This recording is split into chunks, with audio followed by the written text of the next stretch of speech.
जय श्री राधे राधे राधे। साथियों, लगातार कड़ी में चल रहे प्रसंगों में और मैं आपकी सेवा कर रहा हूं, आपके प्रश्न का उत्तर देकर। इसी प्रकार अगर आप सेवा चाहते हैं तो आप जरूर कमेंट करते रहें।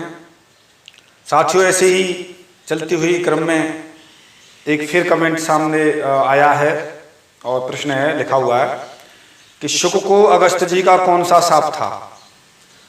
कौन शुक? साथियों समझिए, प्रश्न किया है और उसको मैं समझाना चाह रहा हूं। ये क्या पूछा है इसके बारे में आप समझिए। ये वही शुक हैं जो रावण का मंत्री था। इसका मैं पूर्व जन्म भी बताऊंगा कौन थे ये। और रावण ने अपने मंत्री शुक को, शुकशारण को, शुक को एक बंदर का रूप धारण करके वो गुप्तचर के रूप में भेजा कि राम की सेना का आकलन करके आओ, कितनी सेना है, क्या है, गुप्तचर बन के जाओ और पूरी सेना का जायजा और पूरी मुझे डिटेल बताइए। तो वो गुप्तचर बन के गया था और वहाँ पर विभीषण ने पहचान लिया था और फिर वानरों ने उसे पकड़ लिया था, मारा पीटा। लेकिन राम जी के शरण में ले जाने पर राम जी कृपालु हैं और उन्होंने उसे छुड़वा दिया। तो राम जी के पास में से चलकर वही शुक रावण से अपनी बात कहता है। क्या कहता है? और साथियों में शुक का पूर्व जन्म भी बताऊंगा कि ऐसा क्यों हुआ, क्या कारण था, ये शुक क्यों गया। क्योंकि रावण ने विभीषण के भी लात मारी थी और शुक के भी लात मारी थी। और भगवान की शरण में जाने के लिए जिस जिसकी लात पड़ी वो भगवान की शरण में चला गया और पार हो गया, मुक्त हो गया। रावण ने मारी थी, रावण मुक्त हो गया। तो साथियों, वो मुझे एक चौपाई याद आ रही है फिलहाल में रामायण की। तो वो राम जी के पास सेना से जाकर राम जी ने जब गुप्तचर के रूप में उसे पकड़ा था और जब छुड़वा दिया तो वह रावण के पास में गया, पूरा वृतांत बताया। और जब राम जी के दर्शन करने के पश्चात में रावण को अपनी बात कहता है तो वो क्या कहता है साथियों सुनिए, रावण से क्या रिपोर्ट देता है सुनिए। एक चौपाई याद आ रही है।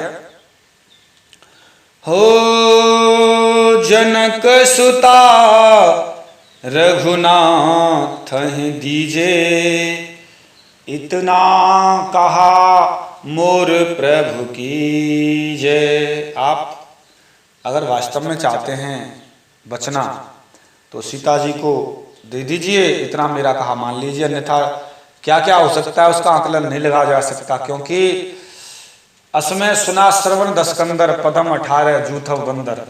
18 पदम तो उनके सेनापति हैं, बाकी तो आकलन क्या लगाओगे तुम, यही रहने दो रावण। तो रावण ने जब कहा रे ये तो उनकी बोली बोलने लगा है, पक्ष हमने तो भेजा गुप्तचरी करने के लिए और ये हमें उल्टा समझा रहा है, उनका रंग चढ़ गया हो। तो रावण समझ गया। फिर क्या कहता है रावण? हो जब तेई कहा देन वैदेही, चरण प्रार की न सठते ही। जब शुक ने रावण से सीता जी को लौटाने की बात कही, इतना सुनते ही रावण ने लातें दहला लात मारी शुक के। लात मारी ओ वो समझ गया वान की समझाने पर मूर्ख को कितना ही समझाइए। कहते ना, हाँ फूलें फरे न बेंत जो गुरु मिले ब्रंच सम, है ना। ये कितना भी ब्रह्मा जी बन जाए तब भी ये समझ नहीं सकता। फिर आगे कहिए, जब तेई कहा देन वे देही, चरण प्रहार की न सठते ही। अस कहीं चला। तो अब फिर वहां पर इतनी बात सुनकर राम जी की शरण में शुक चल दिया है। क्योंकि वो चाहता था कि ये राक्षसों में रहने लायक नहीं है, इसको राम की शरण में जाना चाहिए। साथियों, यहाँ पर लंबी कथा हो जाएगी, मैं शॉर्ट में ही समझाना चाहता हूँ, आगे छोड़िए, लंबा प्रसंग हो रहा है। मैं यहाँ पर इस समय अब यहाँ शुक राम की शरण में चला गया है। तो जाने के पश्चात में उसका भगवान ने अपना लिया है। तो मैं यहाँ पर एक और बात आई है। हाँ, करे प्रणाम निज कथा सुनाई, राम कृपा आपन गति पाई। और वहाँ पर भगवान के चरणों में प्रणाम किया है और राम कृपा आपन गति पाई पूरा किया है। जब ते कहा दैन वेदे चर प्राण कीन सते नाय, नाय चरण सिर चलासो तहाँ कृपा सिंध रघुनायक जहाँ, नाय चरण सिर चलासो तहाँ कृपा सिंध रघुनायक जहाँ। और सिर झुकाकर रावण को प्रणाम कर कर बस वहाँ से तुरंत ही चल दिया सुख। और जहाँ भगवान श्री राम थे, जिनको देखा था, जिनकी मूर्त हृदय में बस चुकी थी, उनको दोबारा देखने के लिए ललचा रही थी आंखें, द्वारा उनकी शरण में गया। और उनकी शरण के सिवा दूसरी जगह आनंद कहाँ है? शरण भी कौन सी है सिवा भगवान की? अगर व्यक्ति भूल करे भी भगवान की शरण में आया था, बस है पार, दूसरी जगह ही नहीं कोई। चलिए साथियों आगे चलते हैं। ऋषि अगस्त को साप भवानी, बात हमारी यहां से शुरुआत होती है। पूर्व जन्म में क्या था, कौन था, मैं बताने जा रहा हूं सुख का। ऋषि अगस्त की शाप भवानी, राक्षस भयउ रहा मुनि ज्ञानी, राक्षस भयउ रहा मुनि ज्ञानी। हो बंदे राम पद बारहि बारा, बंदे राम पद बारहि बारा, मुनि निज आश्रम कहूँ पगुधारा। साथियों सुनिए पूर्व जन्म सुख का। शुक एक ब्राह्मण था, वानप्रस्थ विधि से अपने धर्म और कर्म में लगा हुआ था। एक दिन वह वन में निवास करता ही था। एक दिन क्या हुआ, इसने राक्षसों के नाश के लिए बड़े बड़े यज्ञ किए। इस ब्राह्मण ने राक्षसों के नाश के लिए जंगल में रहता था तथा देवताओं की वृद्धि के लिए लगातार यज्ञ करता रहा। इसलिए राक्षसों का इससे घोर बैर हो गया, माने कि हमारा नाश चाहता है। राक्षसों को पता चल गया, इसे हम छोड़ेंगे नहीं। इसी समय एक राक्षस जिसका नाम वज्र दंष्ट्र था, जिसको कहते हैं वज्र दंष्ट्र, उस वज्र दंष्ट्र ने शुक का अहित करने के लिए उतारू हो गया था। वह छोड़ूंगा नहीं, कहीं न कहीं से जरूर चपेटूंगा।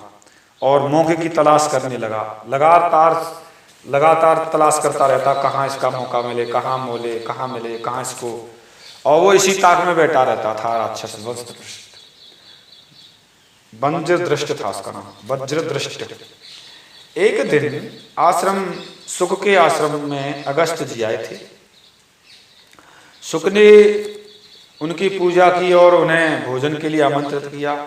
ऋषि जब स्नान करने चले गए तो वही वज्रदृष्ट राक्षस ऋषि अगस्त का वेश रखकर आया। आप देखो यहाँ हो रही अत्याचार।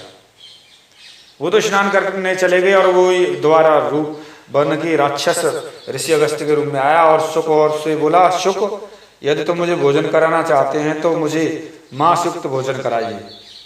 तब शुक ने उन्हें छद्मवेशी वज्रदृष्ट अगस्त समझकर आज्ञा स्वीकार की। ठीक है महाराज, आप जैसा चाहते हैं। तो वो समझ गया और बड़ी विधि के अनुसार उसने मांस भोजन बनवाया और उसी से मुनि तथा स्नान ध्यान करके आए, भोजन के लिए बैठे। वैसे ही वह राक्षस गायब हो गया कि अगस्त जी आने वाले हैं, असली अगस्त जी आने वाले हैं, लोकल अगस्त गायब हो गया। वही राक्षस शुक की पत्नी का वेश बनाकर आ गया और शुक की वास्तविक पत्नी तो आश्रम में मूर्छित कर दी। उसने शुक की जो पत्नी थी वो तो मूर्छित कर दी और उनकी पत्नी के रूप में आ गया। शुक की पत्नी का वेश रखकर वज्रदृष्ट ने अगस्त जी को मांस भोजन परोसा और परोसकर उधर अंदर जाकर अंतर ध्यान हो गया। जब मुनि अगस्त ने अपने आगे अवश्य मांस देखा तो क्रोध की आगे आग बबूला हो गए। उन्होंने कहा, और श्लोक कह रहे हैं, यहाँ पर एक श्लोक आया है, अमेध्यम मानुषम मांसगस्त सुखम ब्रवीत अवच्छम मांसम मनुषम दत्तवनसी दुर्मुते मह्यत्वं राक्षसो भूत्वा तिष्ठत्वं मानुषासन इति सप्त सुको भीत्वा प्रगास्त्यं मुनित्वा।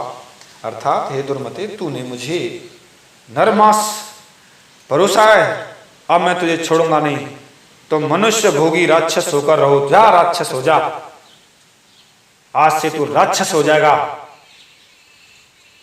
अगस्त्य जी ने इस बार श्राप दे दिया, राक्षस हो जा, छोड़ूंगा नहीं। अब वो बड़ा पछताना लगा, चरणों में लिपट गया, भगवान गलती, मुझे राक्षस क्यों, ऐसा मत कीजिए, गलती हो गई, गलती क्षमा। शुक ने अगस्त्य जी से डरते हुए कहा, इदानी भासितम मेद्यम मासम देहिति विस्तरम तथैव दत्तम भो देवकिं वे शापम प्रदास्यसि। शुक ने कहा, मुने आपने ही तो अभी कहा था कि आज मुझे नाना प्रकार के मांस खाने को देना। महाराज मैंने आपकी आज्ञा के अनुसार पालन किया है, आप मुझे क्यों शाप दे रहे हैं, मेरी गलती क्या है, मुझे बताइए। शुक के वचनों को सुनकर तो अगस्त्य जी ने ध्यान से देखा, त्रिकालदर्शी थे, ध्यान से देखा, ओ राक्षस का काम है ये, उस राक्षस ने किया है, अच्छा उसको देखूंगा। तो उन्हें राक्षस की सारी करतूत पता चल गया। तो ऋषि ने शुक से कहा, अच्छा कोई बात नहीं, मैंने शाप दे दिया है, अब मैं थोड़ा अंतर करता हूँ इसमें, तुम्हारा कल्याण चाहता हूँ, कल्याण करता हूँ राक्षस का। तो शुक से कहा अगस्त्य जी ने, तुम निर्दोष हो, कोई बात नहीं, मैंने तुम्हें बिना विचारे ही शाप दे दिया है, तथापि मेरा वचन मिथ्या नहीं होगा।